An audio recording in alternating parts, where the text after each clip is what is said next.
Top quality और consistent performance के लिए सिर्फ सिल्वर पंप नाम याद रखना।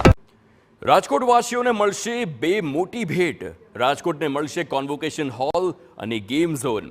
રાજ્ય સરકારે કોન્વોકેશન હોલ માટે 25 કરોડની ગ્રાન્ટ ફાળવી છે અને ઉદ્યોગકારો માટે બિઝનેસ મીટ અને એક્ઝિબિશનની સુવિધા પણ આ કોન્વોકેશન હોલમાં રહેશે। તો કેકેવી હોલ બ્રિજ નીચે તૈયાર થયો છે આકર્ષક ગેમ ઝોન। ટોકન ભાવે બાળકોને ગેમ ઝોનમાં એન્ટ્રી પણ મળશે। તો બે જે ભેટ છે રાજકોટને મળવા જઈ રહી છે, જેમાં એક કોન્વોકેશન હોલ છે તો સાથે જ બીજું છે તે ગેમ ઝોન છે। આ બંને ભેટથી ખૂબ જ ફાયદો થવાનો છે રાજકોટવાસીઓને। આ દ્રશ્યો આપ જોઈ શકો છો, ગેમ ઝોનના દ્રશ્યો છે।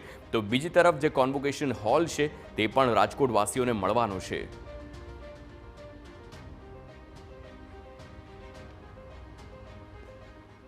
બાળકો માટે રાજકોટ મહાનગરપાલિકાએ આત્મીય કોલેજના શ્રીરામ બ્રિજની નીચે એક સરસ ગેમ ઝોન બનાવ્યો છે। મહાનગરપાલિકા દ્વારા આજરોજ સ્ટેન્ડિંગ કમિટીમાં એ ગેમ ઝોનને મંજૂરી આપવામાં આવી છે। એની અંદર એક નાનું બોક્સ ક્રિકેટ છે, પછી નાની નાની સ્પોર્ટ્સ પ્રવૃત્તિઓ થશે, પાર્કિંગ એરિયા છે, એને પણ આજે અમે લોકોએ મંજૂર કરી છે। અને બહુ નોમિનલ રેટની અંદર રાજકોટના બાળકો, રાજકોટના યંગસ્ટરો આ ગેમ ઝોનનો ઉપયોગ કરી શકે એનો અમારો આ પ્રયાસ છે।